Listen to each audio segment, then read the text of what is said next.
Good morning and welcome to the Killik & Co market update. One of the biggest pieces of news this week is the failure of Debenhams, which has gone into a pre-pack administration. Shareholders have been completely wiped out and the business is now being run by its lenders. Initially, Debenhams plans to close 50 stores. It's likely these stores are locked into fairly long-term leases with landlords, and it's likely that Debenhams will try and use so-called CVAs or company voluntary agreements in order to break those leases with landlords. So clearly that's bad news for landlords, and it's also bad news for commercial property funds that own those properties.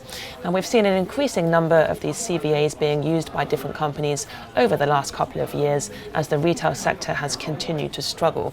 There has been quite a backlash from landlords, and there has been quite a negative impact on some commercial property funds. A few examples here of companies that have used CVAs over the last few years. On the top line, we've got Woolworths, we've got BHS, and we've got Toys R Us. Those all use CVAs in order to reduce or completely eliminate their rental payments, and yet those three businesses went bust anyway.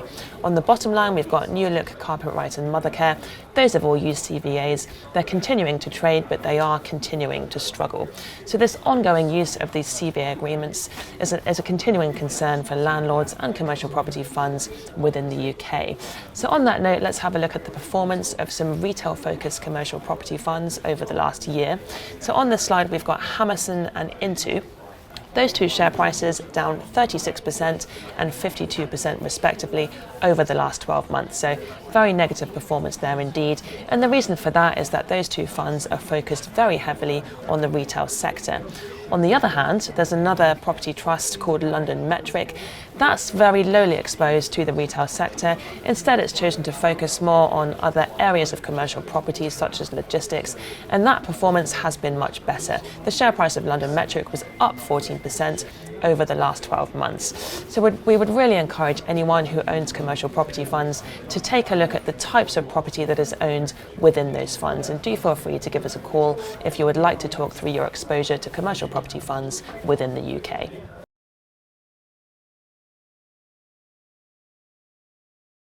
Also this week, we've had the latest edition of the IMF's World Economic Outlook. So over the short term here, there was nothing too surprising. The IMF has highlighted that it remains concerned about the uncertainty over Brexit and also the uncertainty over the trade war between the US and China. And because of these two things, it has slightly trimmed down its growth forecasts for the world over the next couple of years. However, what was interesting to us were some comments that the IMF made about the longer term growth across the world. So here's a quote here from their statements. They said that with improvements expected in the second half of 2019, global economic growth in 2020 is projected to return to 3.6%, so a reasonable level of growth there. And then they've said that beyond 2020, growth will stabilise at around 3.5%, bolstered mainly by growth in China and India and their increasing weights in world income. And then they've said that growth in advanced economies will continue to slow gradually. So for us, this really makes the point that growth over the future is more likely to come from these major emerging economies like China and India. And it's very difficult to have a growth-focused portfolio that does not have exposure to these economies. So please do give us a call if you would like to discuss how to gain exposure to these emerging economies within your equity portfolio.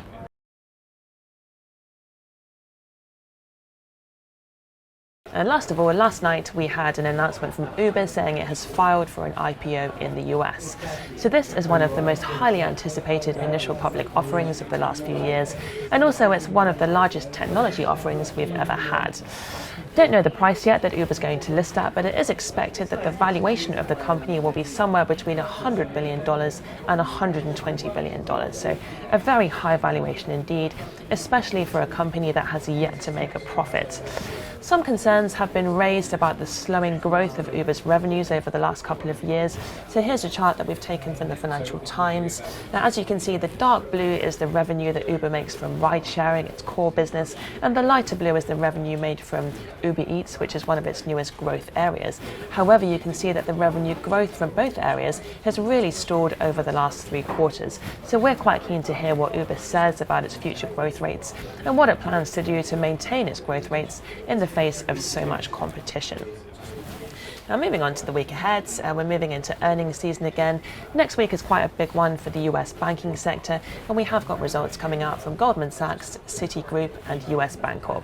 That's it from us. Have a great weekend, and we'll see you next week.